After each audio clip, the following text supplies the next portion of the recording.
देखो नेक्स्ट जो टॉपिक है वह है प्रोनाउन। क्या है वो? प्रोनाउन। प्रोनाउन हिंदी में क्या बोलते हैं? सर्वनाम। सर्वनाम किसको बोलते हैं?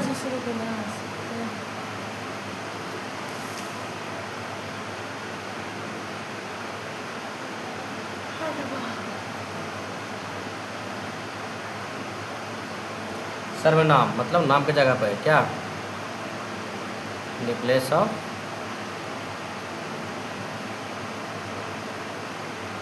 नाम। जैसे हम बोलते थे राम आम खाता है, ऐसे बोलते थे हिंदी में, राम आम खाता है। इसको जगह पर लिखते थे वह आम खाता है।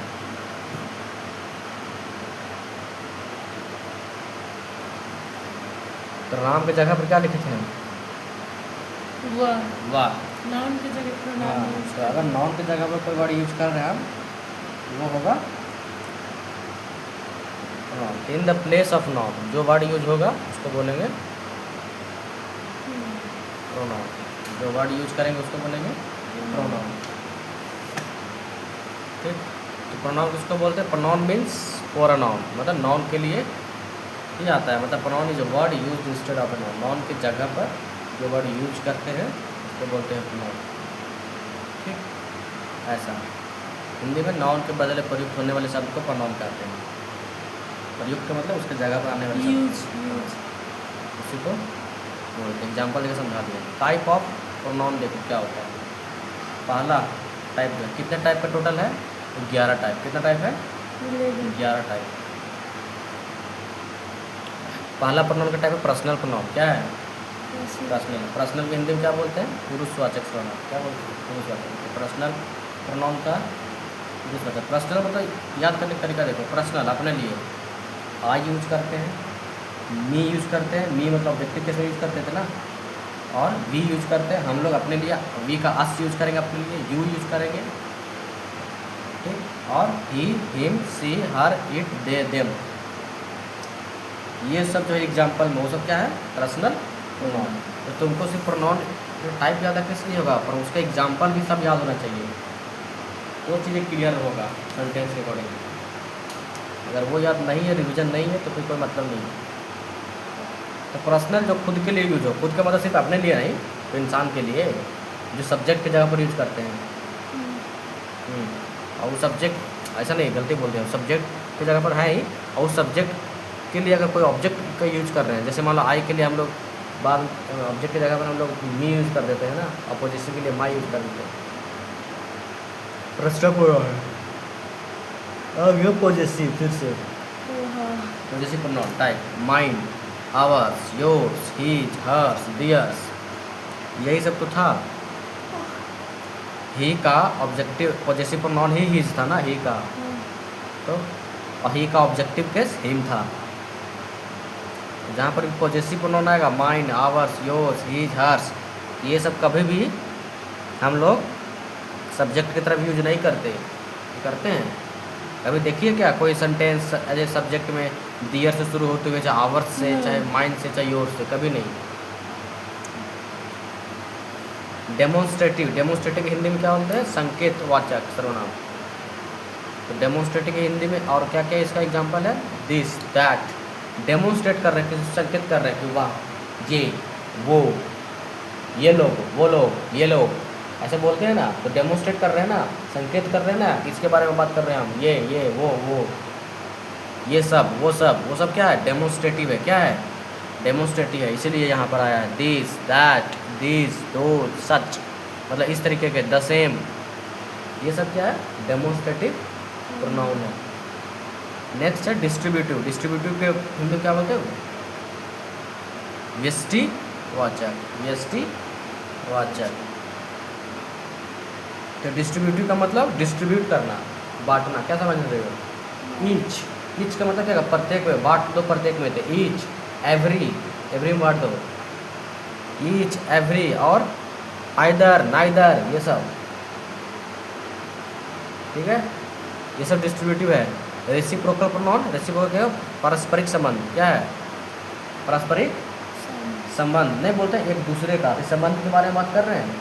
वहाँ पर क्या आता था, ईच अदर, क्या आता था, ईच अदर। तो ईच अदर कौन सा प्रोनाउन बनेगा, रेसिप्रोकल, क्या बनेगा, रेसिप्रोकल। तो each other, one another, one another, ये सब रेसिप्रोकल है। रिफ्लेक्सिव प्रोनाउन यही सेल्फ सेल्फ वाला आएगा, सेल्फ सेल्फ्स। अच्छा, एक हाँ। सिंगल उसमें सेल्फ है, माई हाँ। के माई सेल्फ, हाँ, तो myself, ourself, yourself, himself, herself, itself, themself, our oneself, ये सब एग्जाम्पल के साथ साथ इसका यूज समझना जरूरी है। उसके बाद इम्पैथेटिक या इम्पैटिक या एम्फेसाइजिंग प्रोनाउन। इम्पैटिक या एम्फेसाइजिंग मतलब इम्फेसाइज करना, जोर डालना, दबाव सूचक, दबाव डालना किस चीज़ पर नहीं होता है दबाव। जैसे हम बोलते हैं माई सेल्फ, खुद का, अपने पर, ये दिस फूड, मतलब ऐसा एग्जाम्पल ढूंढ देखेंगे आगे। जैसे यहाँ पे लिखा है ही हिमसेल्फ कम्स हेयर, वह खुद यहाँ आता है, वह खुद यहाँ आता है, ही हिमसेल्फ कम्स हेयर। तो ऐसा जोर डाल रहा है खुद पे। ये सब जो सेल्फ रिफ्लेक्सिव वाला है ना, हिमसेल्फ, ये सब दबाव सूचक भी है। ये रिफ्लेक्सिव का हिंदी क्या बोलते हैं, निजवाचक, क्या बोलते हैं, निजवाचक, मतलब अपने लिए, अपने लिए। और इसी चीज़ को जब यूज करेगा ना एम्फेसाइज करने के लिए, तो हो जाएगा एम्फैटिक प्रोनाउन। इसी चीज़ का अगर यूज कर दिए तो ये सब का यूज अगर हम प्रयोग कर रहे हैं जब सब्जेक्ट को एम्फेसाइज करने के लिए, किसके लिए, सब्जेक्ट को, जो सब्जेक्ट है, जैसे सब्जेक्ट यहाँ पर ही था, वाह, उसी को दबाव डालने के लिए, उसी को हिमसेल्फ, मतलब वह खुद, ऐसे बोलते हैं ना वो लोग, वह खुद आता है, ही हिमसेल्फ कम से। तो सब्जेक्ट को खुद को दबाव डालना है ये सब यूज करके। तो समझना वो जो यहाँ पर जो हिमसेल्फ बना वो फिर रिफ्लेक्सिव नहीं है, वो बन गया एम्पैटिक। क्या बन गया, एम्पैटिक प्रोनाउन या एम्फेसाइजिंग प्रोनाउन। तुमको लगेगा कि हिमसेल्फ तो रिफ्लेक्सिव में है, लेकिन यूज कैसे हुआ है, एम्पैटिक। कैसे यूज हुआ है, एम्पैटिक, क्योंकि सब्जेक्ट को एम्फेसाइज करने के लिए, सब्जेक्ट को दबाव या जोर डालने के लिए यूज हुआ है, इसलिए उसको एम्फेसाइजिंग प्रोनाउन बोल रहे हैं हम लोग। इनडेफिनिट प्रोनाउन क्या है, अनिश्चयवाचक। क्या है, अनिश्चय। इनडेफिनिट का मतलब क्या बताए थे, जो फिक्स नहीं है, जो निश्चित नहीं है, जो निश्चित। डेफिनिट का मतलब क्या होता है, निश्चित। डेफिनिट का मतलब निश्चित, और इनडेफिनिट का मतलब अनिश्चित। तो अनिश्चय, जैसे बोले हम एवरीबडी, एवरीबडी का मतलब पता थोड़ी है, सब कोई, बहुत सारा आ गया। निश्चित है क्या उसमें, कोई फिक्स है नहीं। समबडी, समबडी तो किसी को बोल रहे हैं ना हम, या एवरीथिंग, एवरीथिंग मतलब सब कुछ। तो जो चीज़ अनिश्चित हो, जिसको डेफिनेट नहीं हो, इनडेफिनिट हो। जैसे माच, माच का मतलब बहुत ज़्यादा, बहुत ज़्यादा मतलब कितना नहीं पता, इतना इतना इतना इतना इतना कितना नहीं पता। फ्यू मतलब कुछ, लिटिल मतलब वही कुछ, बस यूज अलग अलग जगह पर करेंगे, हम बताएंगे। लिटिल का मतलब इतना बात कर रहा है, कितना बात कर रहा है, कितना बात कर रहा है, नहीं पता। तो ये सब कंपेरिजन वाला वर्ड है ना थोड़ा। तो देखेंगे तो जो इनडेफिनिट है, अनिश्चित है, उसको इनडेफिनिट में ये सब आएगा। Anything, nothing, everyone, someone, non one, anyone, everything, something. ये डेफिनिट है ही नहीं, काउंटेबल है ही नहीं, काउंट ही नहीं कर सकते। रिलेटिव का मतलब जो रिलेशन बताए, क्या बताए, संबंध बताए। जैसे हु का मतलब क्या होता है, कौन, ये जो देखेंगे अभी। हुम का मतलब किसका, जिसका। हु जो मतलब ही, वही, जिसका, किसका। देखें कैसे यूज होता है। विच का मतलब हम लोग रिलेशन बताते हैं कि विच इज, जो कि, ऐसा वर्ड यूज करते हैं ना, जो। विच का मतलब जो, दैट का मतलब जो। कैसे, कहाँ पर कैसे इस्तेमाल करते हैं देखेंगे यूज। फिर इंट्रोगेटिव का मतलब प्रश्नवाचक। क्या हुआ, प्रश्नवाचक। जैसे who are you, who are you, पहले ही हु लगा दिया, जिसको मतलब तुम कौन हो। अगर हु का हम यूज कर रहे हैं एज ए संबंध में, रिलेटिव में, तो वो रिलेटिव होगा। लेकिन अगर इसी हु का यूज कर रहे हैं हम लोग क्वेश्चन पूछने में, तो क्या बन जाएगा, वो इंट्रोगेटिव प्रोनाउन। तो रट के नहीं बैठना का हु हमेशा इंट्रोगेटिव होता है, हु हमेशा रिलेटिव होता है।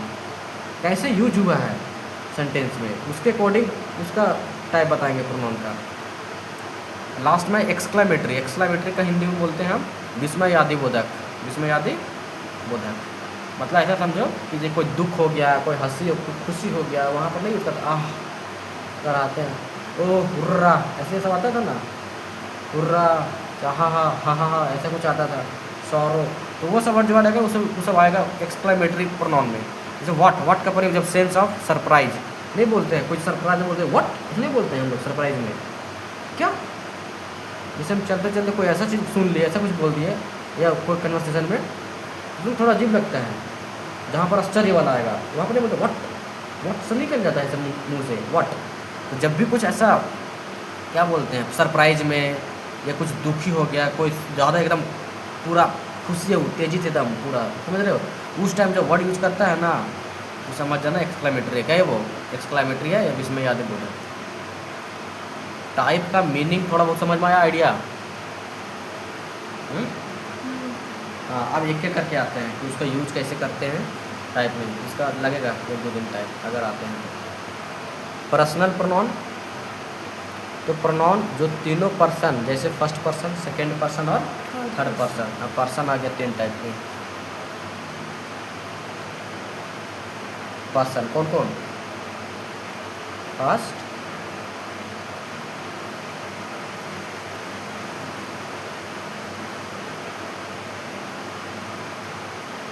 थर्ड। एग्जाम्पल पता है इसका? जैसे हम बोले राम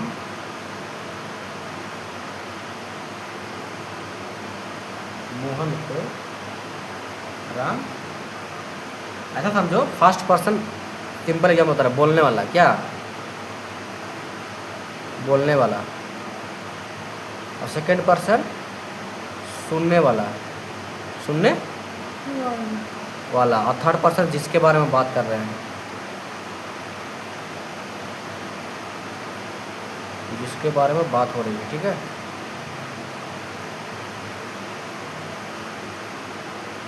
राम मोहन को सिखा रहा है, यहाँ पे कुछ सिखा रहा है। सिखा कौन रहा है? राम। राम हो गया फर्स्ट पर्सन। किसको सिखा रहा है? मोहन को डायरेक्ट, ठीक है, सेकंड पर्सन। और थर्ड पर्सन है ही नहीं इसमें। काम क्या हो रहा है? सिखाने का। क्या काम हो रहा है? सिखाने का। तो अगर हम ऐसे बोले कि मान लो तुमको हम बात कर रहे हैं, जैसे अरे पता है आकाश जो था बहुत गंदा लड़का था, आकाश गंदा लड़का था।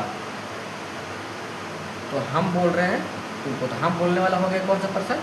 First person. तुम सुन रही हो तो कौन सा पर्सन होगी? Second person. जिसके बारे में बात करें आकाश, कौन सा पर्सन होगा? Third person. तो कर्ता फर्स्ट पर्सन है जो कर रहा है काम को, जो बोल रहा है, और जो सुन रहा है वो सेकेंड पर्सन, और जिसके बारे में बतिया रहे हैं हम लोग, जिसके बारे में डिस्क्राइब कर रहे हैं वो हो गया थर्ड पर्सन। ठीक है, तो पर्सन मतलब ये व्यक्ति मत समझना, कोई ऑब्जेक्ट भी। ये थोड़ा इंटेंशन से समझो, फीलिंग का क्या बताना चाह रहे हैं। तो इसको हिंदी में कैसे पढ़ते थे? एक वचन, द्विवचन और बहुवचन। एक वचन मतलब एक, द्विवचन मतलब दो, बहुवचन मतलब दो से ज़्यादा। देखो, तो वो प्रोनाउन जो तीनों पर्सन, जैसे फर्स्ट पर्सन, सेकंड पर्सन और थर्ड पर्सन के प्रयुक्त होते हैं, वो पर्सनल प्रोनाउन कहलाते हैं, जो तीनों के लिए यूज है, जो तीनों के लिए, फर्स्ट पर्सन और सेकंड पर्सन और थर्ड पर्सन। जैसे हम बोलते हैं आई, तो आई किसके लिए यूज करते हैं? अपने लिए ना, हैं? और वी लोगों के लिए, तो वो एक वचन में, द्विवचन के बहुवचन, बहुवचन मतलब प्लूरल नंबर है ना ये। हाँ, सिंगुलर एक वचन, प्लूरल बहुवचन, ऐसा। तो फर्स्ट पर्सन में हम यूज करते हैं आई और वी अपने लिए, सेकंड पर्सन के लिए यू, तुम दूसरों के लिए बोलते हैं ना, अपने लिए बोलते हैं दूसरों के लिए, तो सेकंड पर्सन हुआ जिसको सुना रहे हैं हम लोग। सेकंड पर्सन को बोलते हैं मध्यम पुरुष, और फर्स्ट पर्सन को उत्तम पुरुष। थर्ड पर्सन क्या बोलते हैं? अन्य पुरुष, जिसके बारे में बात कर रहे हैं। थोड़ा पहले गलती कर लीजिए,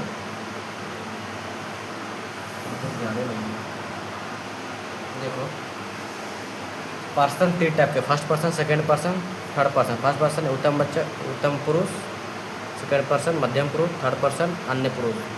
फर्स्ट पर्सन जिसके जो बात कर रहा है, सेकंड पर्सन जिसको सुना रहा है यू, थर्ड पर्सन जिसके बारे में बात कर रहे हैं। तो जिसके बारे में बात कर रहे हैं किसको, उसकी जगह क्या लिखते थे? ही, सी, इट, एक वचन में, एक वचन था सिंगुलर नंबर में। प्लूरल में क्या था? दे, वे लोग, बहुत सारा के बारे में। ऐसा फर्स्ट पर्सन में आ जाते हैं, फर्स्ट पर्सन में आई और वी आएगा। तो वे प्रोनाउन जिससे बोलने वाले स्पीकर का बोध होता है, जो बोलने का बोध हो रहा है, जो बोल रहा है उसको फर्स्ट पर्सन बोलते हैं। तो नंबर में आ जाओ, सिंगुलर में क्या क्या यूज करते थे, नॉमिनेटिव केस में मतलब सब्जेक्ट के फॉर्म में आई रहता था और ऑब्जेक्ट केस में मी रहता था। और वो कभी भी सेंटेंस मी से शुरू नहीं होता है, वो मी मतलब आई के लिए ही ऑब्जेक्टिव केस आया है, ठीक है, मी। और पॉजिटिव में मी का क्या बनता था, माई, और प्रोनाउन में इसका पॉजिटिव प्रोनाउन में माइन, जहाँ पर अधिकार आता था प्रोनाउन में माइन। प्लूरल में वी है, देखो फर्स्ट पर्सन में आई और वी है, तो प्लूरल में वी आ गया, तो वी का ऑब्जेक्टिव क्या होता था, अस होता था ऑब्जेक्टिव केस। और पॉजिटिव केस में आवर्स, आवर और आवर्स, तो आवर्स होता था पॉजिटिव प्रोनाउन, आवर होता था पॉजिटिव एडजेक्टिव। एग्जाम्पल देखो, आई एम ए टीचर, मैं एक टीचर हूँ, मैं एक टीचर हूँ। तो आई की नॉमिनेटिव केस हो गया, सिंगुलर हो गया, है कि नहीं, teacher. You love me, you love me, तो तुम मुझसे प्यार करती हो, अगर ऐसा है तो यू क्या है, सेकेंड पर्सन, यू क्या है, सेकेंड पर्सन। तुमको बारे में बात कर रहे हैं ना, अपने बारे में थोड़ी बात कर रहे हैं।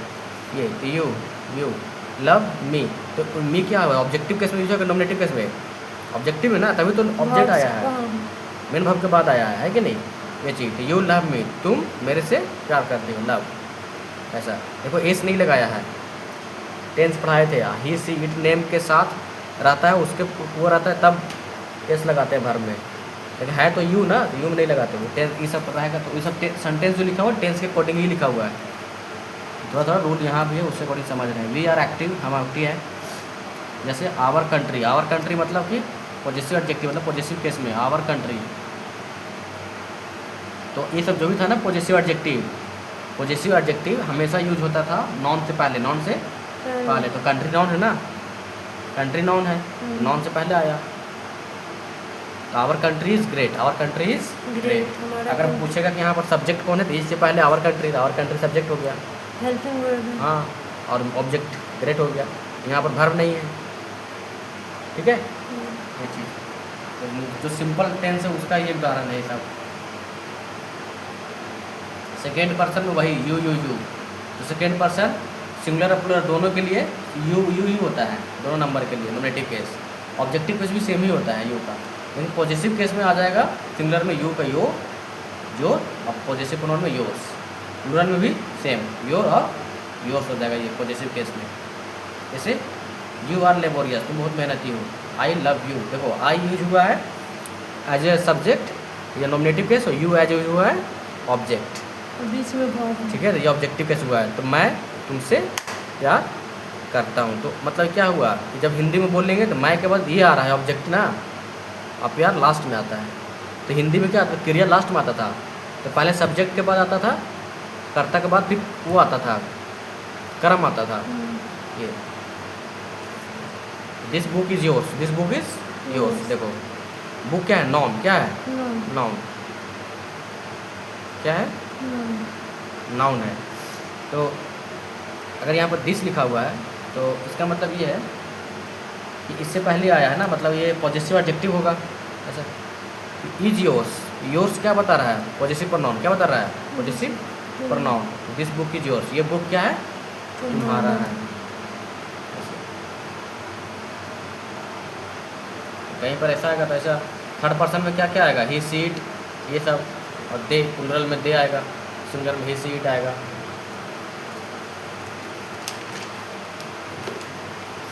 तो प्लूरल में अन्य वस्तुओं के बारे में बात कर रहे हैं, अन्य व्यक्ति या वस्तुओं के बारे में बात कर रहे हैं, जिसके बारे में थर्ड आदमी जो है। तो सिंगुलर में आता था ही मैस्कुलिन के लिए, सी फेमिनिन के लिए, और इट न्यूटर के लिए, इट न्यूटर जेंडर के लिए, न्यूटर जेंडर के लिए। सिंगुलर के लिए ऑब्जेक्टिव केस क्या क्या यूज करते हैं, हिम, हर, इट। ही का हिम, सी का हर, इट का इट ही रहता है ऑब्जेक्टिव केस में। पॉजिटिव आता था, पॉजिटिव का मतलब कहाँ पर अपना संबंध है, अधिकार बताते थे, तो ही का ही जाएगा, सी का हर आएगा, इट का इट्स आता है। पॉजिटिव प्रोनाउन में ही का हिजी रहेगा, सी का हर्स, और इट का कुछ नहीं होता है। प्लूरल में आ जाओ, तो प्लूरल में भी नॉमिनेटिव केस दे लिखते थे, जैसे दे आर गोइंग, वे लोग जा रहे हैं, तो नॉमिनेटिव केस में दे आया।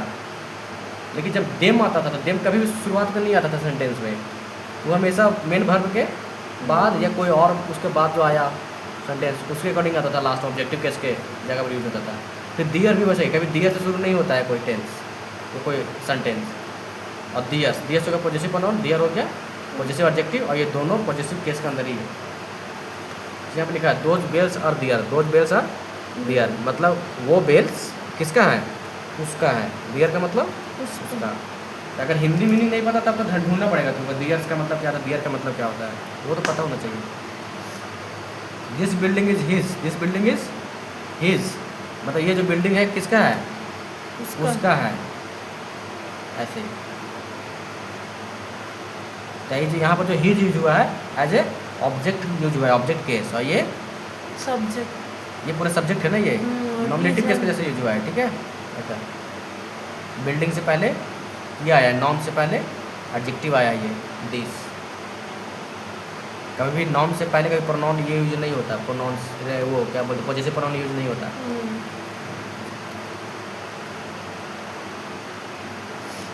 ये सब कुछ कुछ रूल्स हैं। अभी ये जब तक रूल्स क्लियर नहीं होगा ना, इसमें बहुत सारा प्रभाव आएगा, बहुत सारी चीज़ें आएगा जिसको ब्रेन में एकदम रखना ही रखना है। अगर ये प्रोनाउन जब तक क्लियर नहीं होगा तब तक, और इसका पार्ट ऑफ स्पीच तब तक मज़ा नहीं आएगा, सेंटेंस बहुत प्रॉब्लम करेगा।